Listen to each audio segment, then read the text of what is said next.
Before we get into 5.3 material, do you have any questions from homework?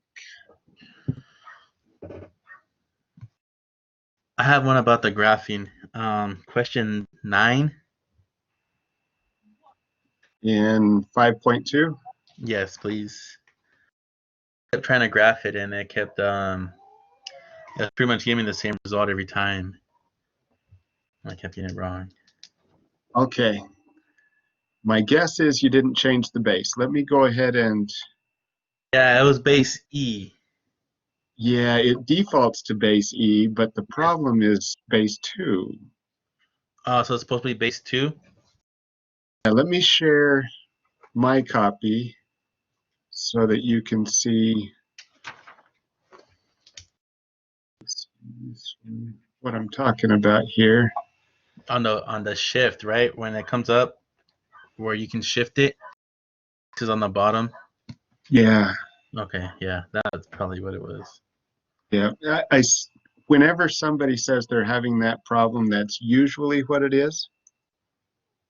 So here's my problem that they gave me. F of x equals 2 to the x minus 2. And so, let's see, I know I'm shifting because that minus 2 is inside the function. That means it's a horizontal shift. And because it's minus 2, that means I'm shifting 2 to the right. The base is a 2. So I'm starting with y equals 2 to the x, and I'm shifting it 2 units to the right. But now I need to graph that. So I'll click that tool, and this is an exponential. And I'll make sure the tooltip pops up. That's exponential. I just click in here, and it brings up a dialog box. And notice the default base. Do you see the dialog box? Good. The default base is E, but the base on my problem is 2. And then I've got this horizontal shift of 2 to the right. And now it likes my graph. Yes, that's what it is. Okay. Yeah, I get that question pretty regularly, and that's usually what's going on. That we don't always look at everything on the dialog box because we know, well, I've just got a horizontal shift, so we take care of that without double checking that down at the bottom of the dialog box to change the base. Okay, I got it. So is the base always going to be the base just 2 because this one was y equals 2? It's 2 because this problem is 2 to the x. Got it. Sometimes we will be graphing e to the x. And so we need to put in the base that fits the problem we have before us. I'm glad you asked. Let's see, can I work problem number 10? Sure. Let me share that again.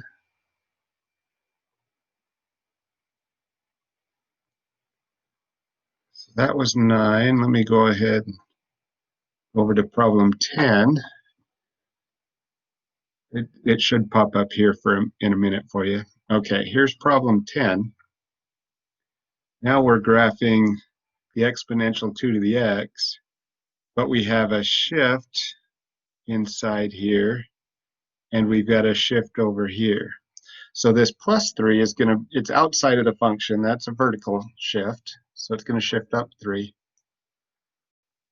If I rewrite this, so it's negative x plus 1, it'll be a little easier to see what we're talking about. Because 1 minus x is the same as negative x plus 1. So I've got a negative applied to the x. Well, that's a reflection. If it's inside the function, it's a reflection about the y-axis. And then we've got plus 1, which means it's a shift to the left of 1. So let me go ahead and graph this. I'll grab my exponential again. This one defaulted to a base of 2, which is great. I don't know if that's because the last time I used it, I typed in a 2, or just because it did. But regardless, that's what I wanted. That plus 3 is a vertical shift, up 3. The plus 1 that's inside the function is a horizontal shift to to the left of 1. And then I've got that negative applied to the x, which means I'm reflecting across the y-axis. So I've got all of those things going on. And now it should like my answer. Which it did. And I've got another part. So now I have to describe what we did. Well, we went left 1 unit, we went up 3, and we reflected. So all of these are left 1 unit. We reflected across the y, so not A. Will either be B or C. And then we went up 3, not down 3. So it's got to be B. So we had several things going on with this particular function. And it was kind of just remembering all of that transformation stuff we did back in chapter 3, I think it was. So anything outside of the function is a vertical change. Inside the function is a horizontal change. And then recognizing that the negative is applied to the x, and then we've got a +1 as well. That helps me to see that that negative is my reflection, and the 1 is a shift to the left. I know that's not going to help everybody, but that helps me to think of that as negative x plus 1 instead of 1 minus negative x. Did that help? Perfect.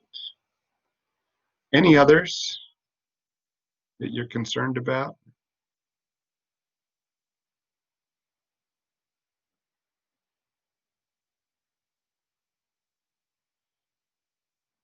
Okay. If another one comes to mind, let me know. But for now, I'll go ahead and switch over to Photoshop so we can start looking at 5.3 material. All right.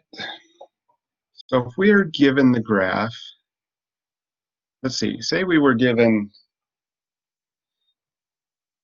f of x equals 2 to the x. And we needed to find the inverse. So 2 to the x, we just kind of graphed that, so we know what that looks like.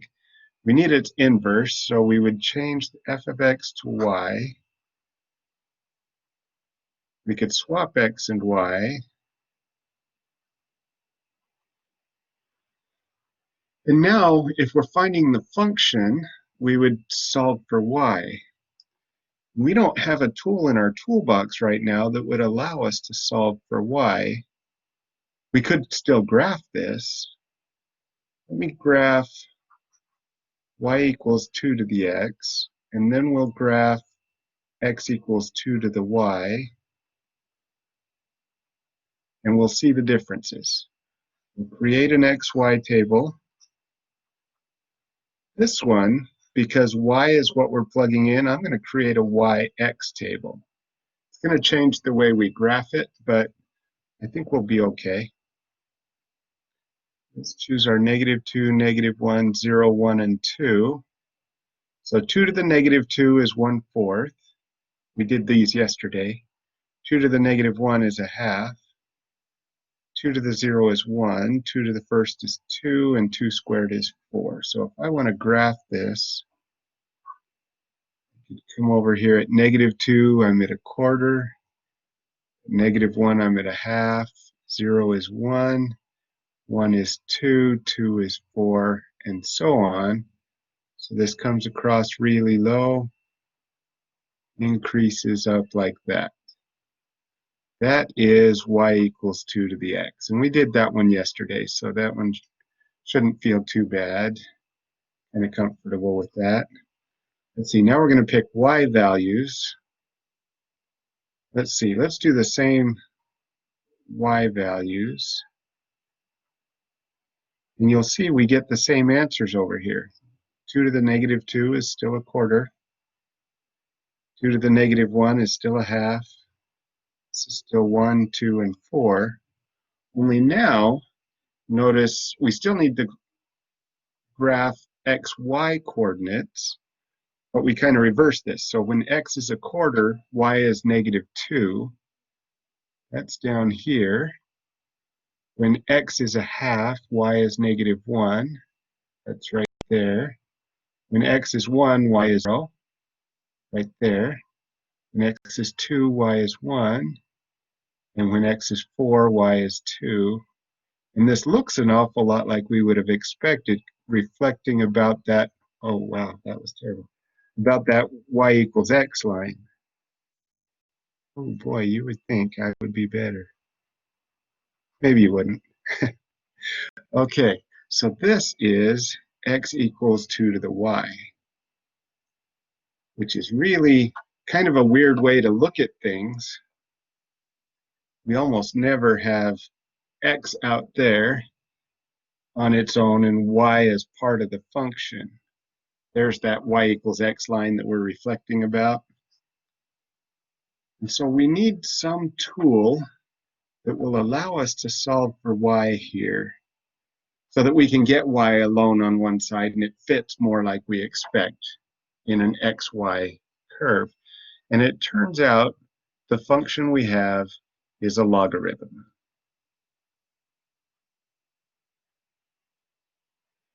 And that is the value to which a base is raised to equal the other side. So here, that is the y. Now let me show you what we've got going on here. Let me take some generic terms. Say x equals a to the y.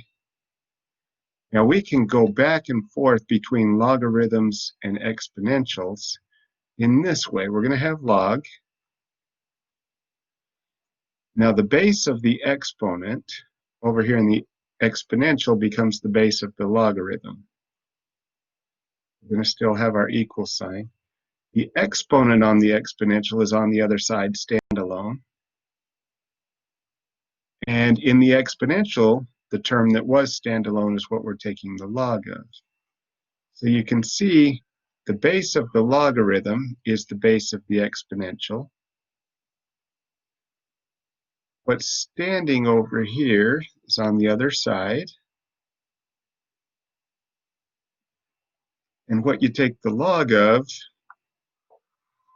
the argument of the logarithm, is on the other side of the equal sign in the exponential. Now, when I talk about this in class, I usually say the base of the logarithm raised to what's on the other side of the equal sign equals the argument of the logarithm. Notice we've got the base of the logarithm raised to what's on the other side equals the argument of the logarithm. And so we can go back and forth between those, no problem. Let's look at a few examples. Say log base 2 of 8 equals 3. Now that's a true statement. Let's go ahead and convert this over to an exponential though.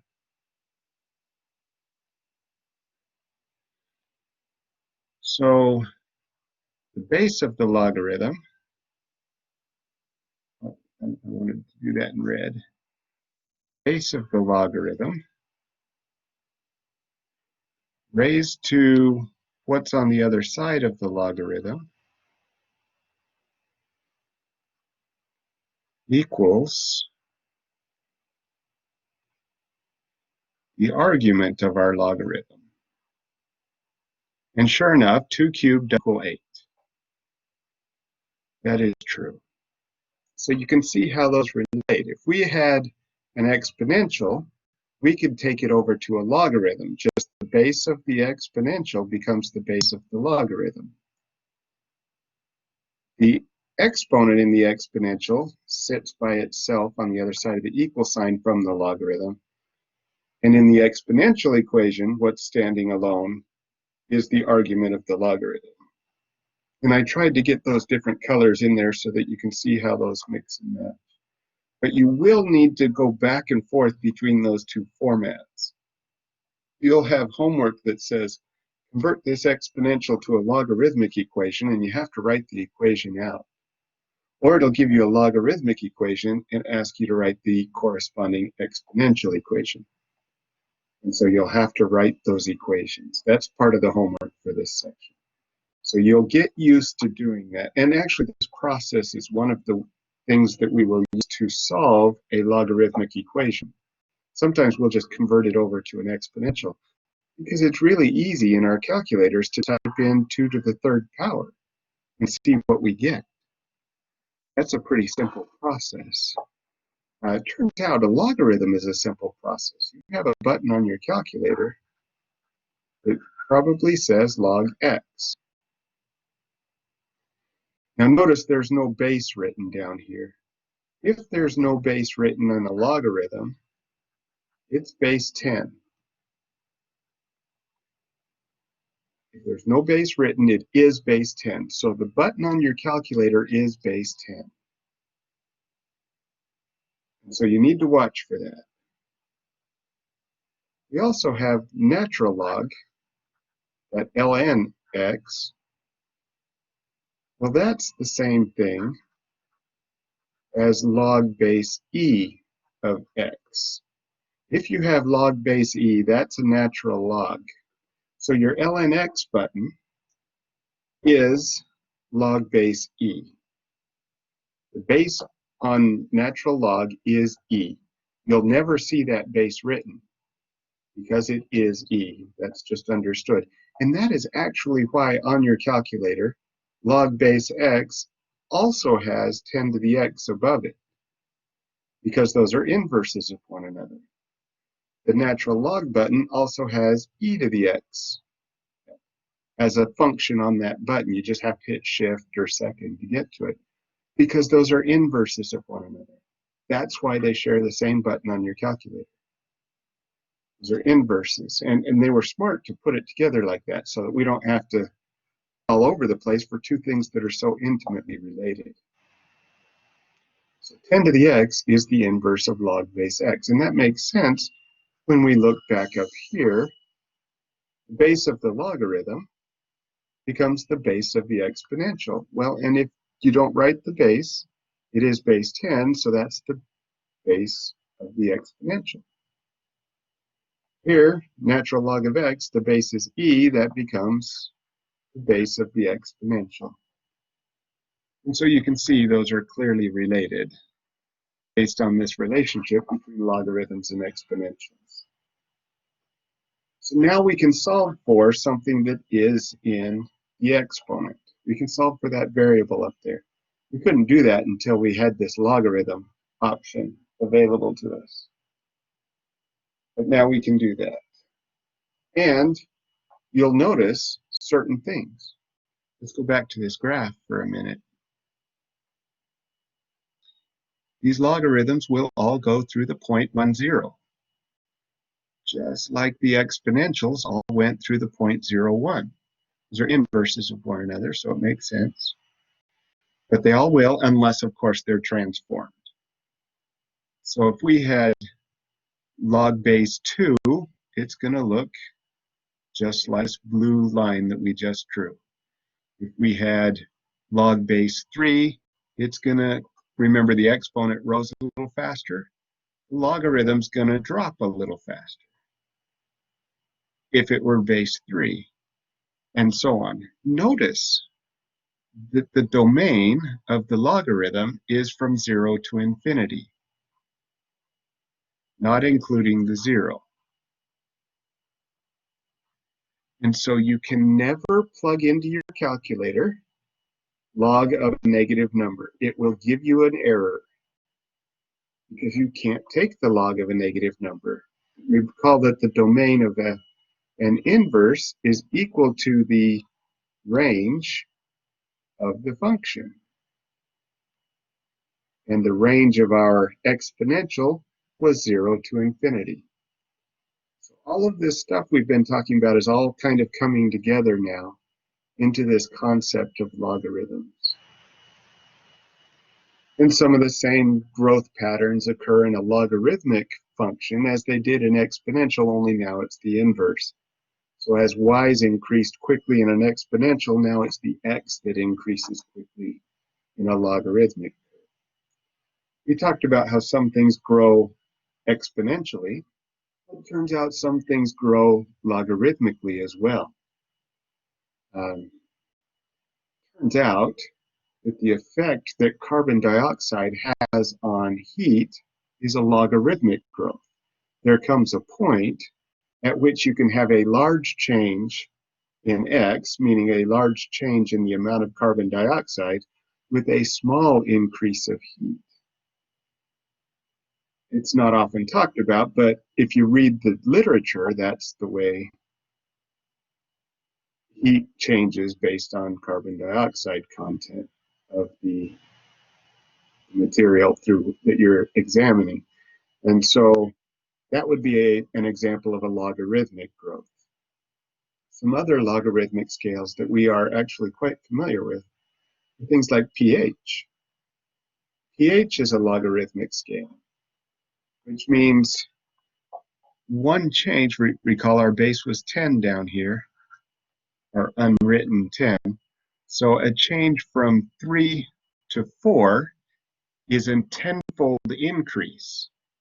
It's a fact 10 for pH. Recall pH is measuring acids and bases. So a pH where 7 was neutral. A pH below 7 is an acid. A pH above 7 is a base. And so to go from a pH of 5, which is an acid, to a pH of 6, again an acid, is a 10 times, I'm going to say, decrease in acidity.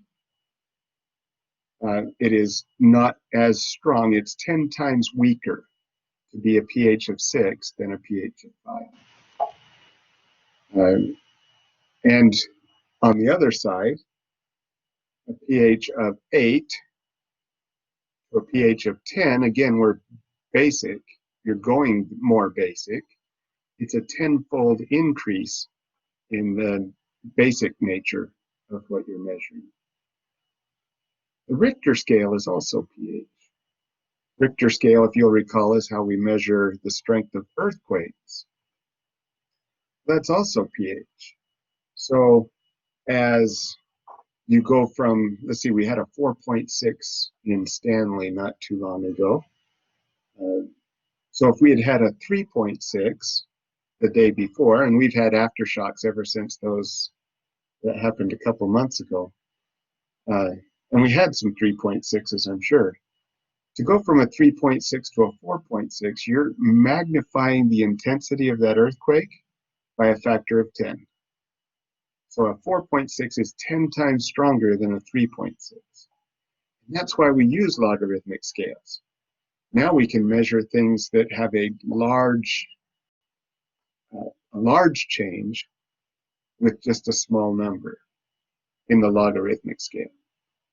I used that when I was measuring soil.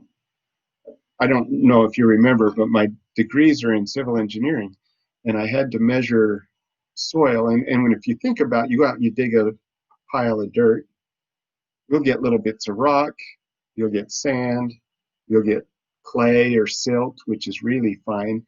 And if I want to put all of that on one graph using diameter or particle size, it'd be awful hard to get stones and silts or clays on the same graph because it's such a change in the diameter of each particle size. But if I put it on a logarithmic scale, I could put something that measures an inch versus something that measures a thousandth of an inch on the same scale and read the scale. And so pH or logarithms become extremely handy. So those are all times we use them, and some of those are going to show up in homework, actually. I've got some examples here I'll show you in a minute. I'm going to give you those examples first. So let's do a couple of problems. Are there any questions before I bring a couple of problems in?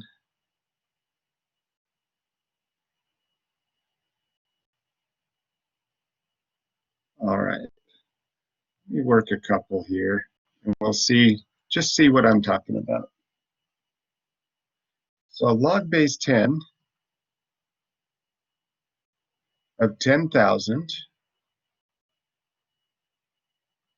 I'm going to say equals x, because I need to find the value of the logarithm. Well, if I do the exponential, And remember, I didn't have to write this 10 in the base because if it's not written, oh, it's a 10. But let me convert this over to an exponential. We've got the 10, the base of the logarithm, raised to what's on the other side, equals what we're taking the log of. So 10 to what power is 10,000? Well, 10 squared is 100, that's 2 zeros. 10 cubed is 1,000, that's 3 zeros. So this must mean x equals 4, because I've got 4 zeros. Plugging that back in, 10 to the 4th, we could do that on our calculator, and sure enough, see that that is 10,000. So some of these we could do in our head, and sometimes we're asked to. How about log base 5 of 125? I'm going to go ahead and set that equal to x. Let's convert it over to an exponential. It might be easier to see. The base of the logarithm raised to what's on the other side equals what we're taking the log of. 5 to what power is 125? We've worked with it a few times. It's 3, because 5 cubed is 125. Now, we could plug this one into our calculator. Just depending on the calculator, you hit the log button. It might bring up an open parenthesis. Type in 10,000 and hit equals, and it'll give you a 4. This one we can't plug into our calculator unless you've got a change of base option on your calculator, and some do. I said some, that's funny, but some don't.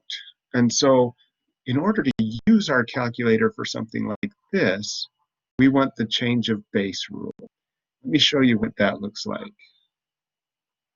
Log base m of n, we could rewrite as log base a of n over log base a of m. Notice that this n is in the numerator, and the m, the base of the logarithm, becomes the argument in the denominator. Now, why would I want to do this? Because a can be anything we want. So let a equal 10.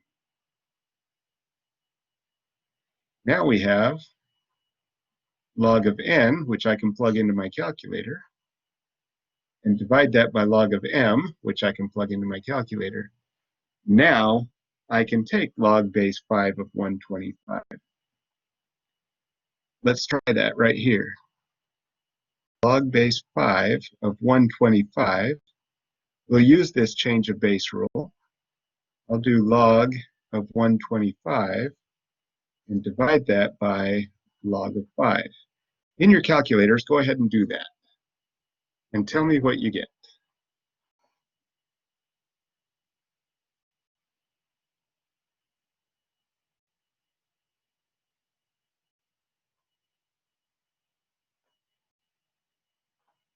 If it gives you an open parenthesis, make sure you close that before you divide.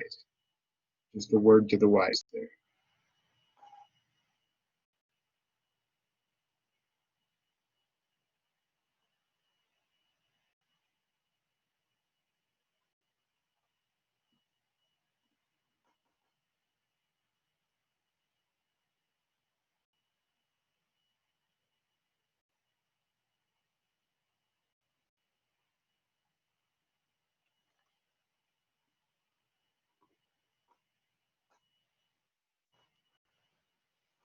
Okay, Honoria got 3.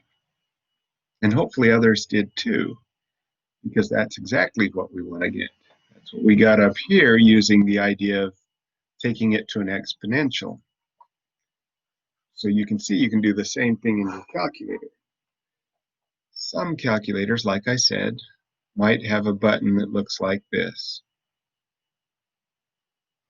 If you do, that's a change of base. And when you hit that button, you can put the base in of 5, and you can put in the argument of 125, and it'll give you the result right away. If you've got a TI-84 Plus, in the math menu, you may see log base as a function down at the bottom of the math menu. If you've got that, that's the change of base. So again, it depends on your calculator. I don't expect you to have to do that because we have the change of base rule. So even if my calculator doesn't have that button or that option in the math menu, I know I can still calculate the log of a number with a different base. I just go to the change of base rule and I can do that. So keep that in mind. Let's look at another one or two. We'll clear the screen a little bit. How about log base 5 of 5? I'm going to go ahead and set that equal to x. I'm going to go ahead and convert it over an exponential. Base of the logarithm raised to what's on the other side equals the argument of the logarithm. So 5 raised to what power is 5? That's 1. Because anything raised to the first power is that thing. So again, one we could figure in our heads, but this brings out a rule that we can use. Log base a of a will always be 1. Always. If the base of the logarithm equals the value of the argument, that equals 1. Let's try another one that kind of makes some sense. Log base a of 1, a raised to what power is 1? We use that one a lot in our exponentials. 0, because anything to the 0 power is 1. So log of any base of 1 equals 0. And you can plug that into your calculator all day long. Take log of 1 and it'll give you 0. You can take log of 10 in your calculator, it'll give you 1. And so those are rules that we will use, and I'm going to actually be writing those down a little bit more tomorrow when we look at properties of logarithms. But these you should get used to. I know that you can rework that in your head every time, but once you've seen it a few times, you're going to get really used to this being a property that you will see. And so when you see it, you can just jump right to the result. Let's try log base 6 of 1. Set that equal to x. You probably already know the answer.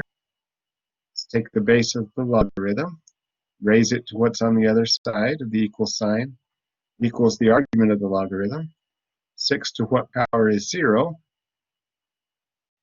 0. We already saw that right there. So that's why I figured you already knew the answer. Just plug back in, 6 to the 0, sure enough, equals 1. So a couple of those that you'll see. And you'll need to do things like that in your calculator. Or in the homework, I mean. Okay. So natural log of e would be what? Recall that natural log has a base of e. So the base of the logarithm equals the argument, and anytime that happens, that's 1. Natural log of 1 will always be 0. Recall the base of a natural log is e, and so this fits the same rules up here. Those are the same rule, just a different way to write the logarithm because we have a very particular base. And you will find later that we will be using this a lot because we will be looking at exponential growth. And a lot of things in the world grow exponentially. We talked about that yesterday, but with the base of e. A lot of populations grow that way. And so we will have a generic function for population growth that uses e. And if you need to solve for something in the exponent, you're going to be taking the natural log of both sides. just the inverse of what we've been doing. And so we'll be able to do that just fine. All right, now let's look at a particular application. I mentioned this earlier. This is the function that describes earthquake intensity. Here's our Richter scale, named after an individual named Richter. He's the one who found this relationship. So it's the log of the intensity of the earthquake over the baseline intensity. So the Earth is always moving. You know this. You've heard about atoms and how those are always moving and so on. So we know that things are always moving, and we know the Earth does an awful lot. Rarely do we notice.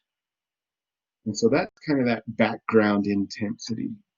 Let's take a look at this question. There was an earthquake in Nepal, South Asia, back in 2015, and they give us an intensity of that earthquake. And they want us to know the magnitude of the earthquake. So let's go ahead and take our equation, and we'll plug in this intensity that they gave us. It's the log, and I'll plug in that intensity here, of 10 to the 7.8 times I naught, which is that background intensity, and be divided by I naught, which is that base intensity. So I've got I naught over I naught. Those will cancel. So I could rewrite this as R equals log of 10 to the 7.8. So recall that no base written is 10. So I could take that base, convert this over to an exponential. The 10 down at the base, raised to some power, I should probably make that R, is 10 to the 7.8. So 10 to what power is 10 to the 7.8? And I know that seems kind of like a tricky question, but it isn't. The exponents equal each other. So that's the value of the earthquake on the Richter scale. It was a 7.8 earthquake. Just plugging it in like this. I think you've got a problem like this on the homework, so I wanted to show it to you so that you could see how to apply this intensity they give you in the problem into the equation that we're given for calculating the Richter scale value of an earthquake. Let's do another one with pH. Here we've got a number of substances, and they give us a formula for calculating pH right here. It's negative the log of the hydronium ion, or the hydrogen ion concentration. That's two different ways to say the same thing. And so we don't have to really know what a mole is. I know they say it right here, or even a liter for that matter. Those are just the units that the concentration is listed in. What we need to do is take these concentrations and plug them into our equation to see what we get. So I'm going to go ahead and show you this first one, and then I'm going to have you calculate the others. We'll look at pineapple juice. I like pineapple juice. It's sweet, but it's also got that tang, and I think that tang is acid. And so what I want to do is plug this into the equation and see what the pH is. Remember I said that a pH of 7 is neutral, and the higher the number, the more basic it is. Lower the number, the more acidic it is. Well, let's see what I get for pineapple juice. The pH is negative the log of the hydronium ion concentration, or 1.6 times 10 to the negative 4. And I'm using this actually for a reason, not just to help you practice logarithms, but this exponential notation, this scientific notation. This 10 to the negative 4 tells me what I need to do to the decimal place. So you may, on your calculators, have a button like the TI-30X2S that I was looking for, has a button right above the 7, and the button says x to the negative 1, but right above that, in purple, is written EE. That is this scientific notation stuff we're talking about. And so on that calculator, to get 1.6 times 10 to the negative 4, what I do is I type 1.6, I do second this button, and it puts a little E right there. That little E means times 10 to the, and then I'm going to do negative 4, like that. And what it writes out after I hit that is 0.00016. So notice what they took this decimal point and they moved it over to the left. Used to be right here. They moved it over 4 times because it's negative 4. That's what that notation means. Now you may have a double E button up in a second. It may, let's see, I'm looking on a different calculator now, and I'm pretty sure it's here. This calculator that I've got has a button that says x 10 to the n. So you can see that's times 10 to the, and so I would plug in what the n is. Let's see, this calculator, just picking up another one, I've got a button just like this, except it replaces the n with an x. And so just thinking about calculators, oh, this TI-84 has it right above a comma button. Again, it's this double E that I would use to get to that. So kind of get that. Let me plug this into my calculator now. I want negative, and then I hit the log button. And now I type 1.6. This one has the double E, so I'll do that. Negative 4. Close my parenthesis, and it gives me 3.795. So I'm going to say 3.8. So pineapple juice has a pH of 3.8. Just plugging it right into my calculator. Now my calculator did put parentheses in here. It had an open parenthesis when I hit the log, so I went ahead and closed the parenthesis after typing my 1.6 e to the negative 4. Now I want you to try these others and tell me what you get as the pH of hair conditioner, mouthwash, eggs, and tomatoes.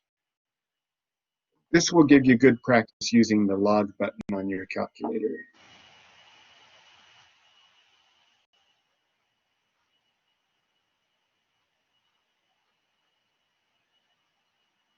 You may not have used your log button very often.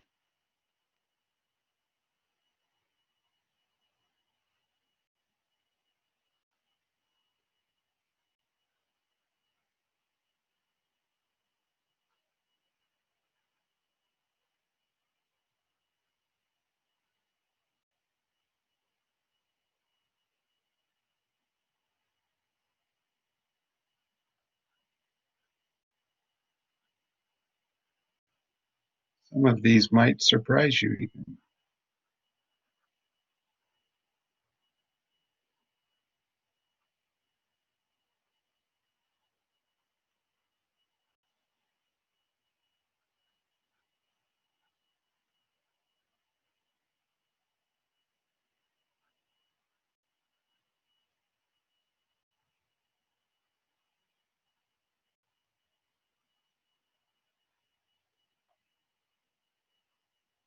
Tell me what you get as you get them.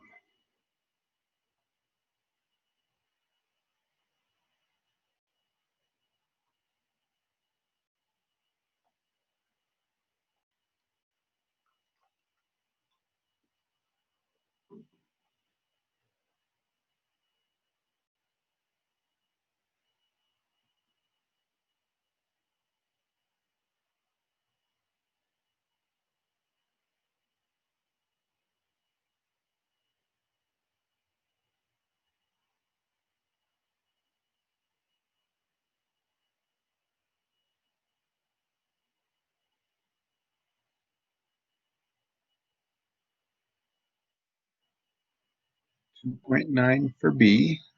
Okay, let me write that in.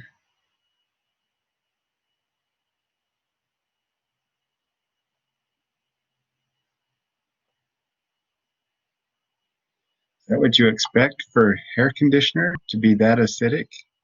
More acidic than pineapple juice? The answer is correct. It is 2.9, but it is not what I expected. Now, I've never eaten hair conditioner. It may be have that little spice on my tongue when I eat it, or tried it, oddly enough. But apparently, this hair conditioner is acidic, more so than pineapple juice.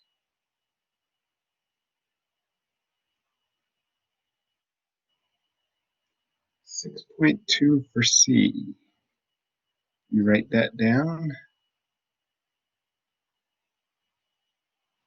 That was a terrible 2, but I'm embarrassed by that too. A little better. Okay, so it's pretty close to neutral. Mouthwash is a little acidic, but not too much. Of course, it depends on the type. Listerine always burns my mouth a bit more than others, but pretty close to neutral. Now, my mouth might be acidic. My saliva might be acidic. It may be basic. I haven't tested mine. So that affects how certain things feel. How about eggs?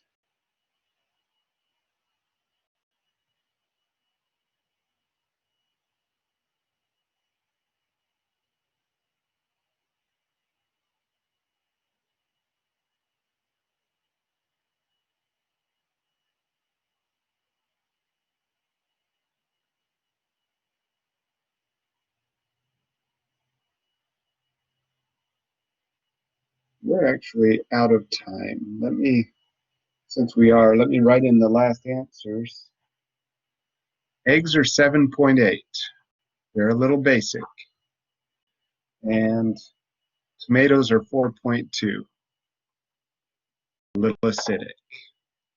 Now let me show you something, so this will make even a little bit more sense. So what we're looking at is on this graph here, we're taking a log of a number that's extremely small. So 0.003 is super small, and when it's really small, it drops down here. Now, we just came up with some values that were 7.8, we had a 6 point something, we had a 4.2, all extremely close to the y-axis. So that's what we're looking at here.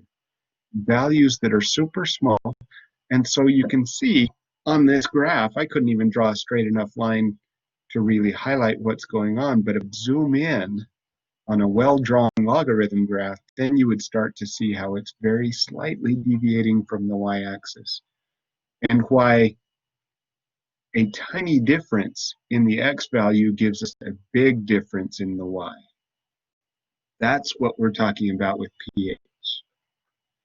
And notice we're down here below the x-axis, so our y values are negative, but we wanted a positive graph, and that's why our function was minus the logarithm. So we got positive version. All right, we're out of time, like I said. Do you have any questions before we go, though?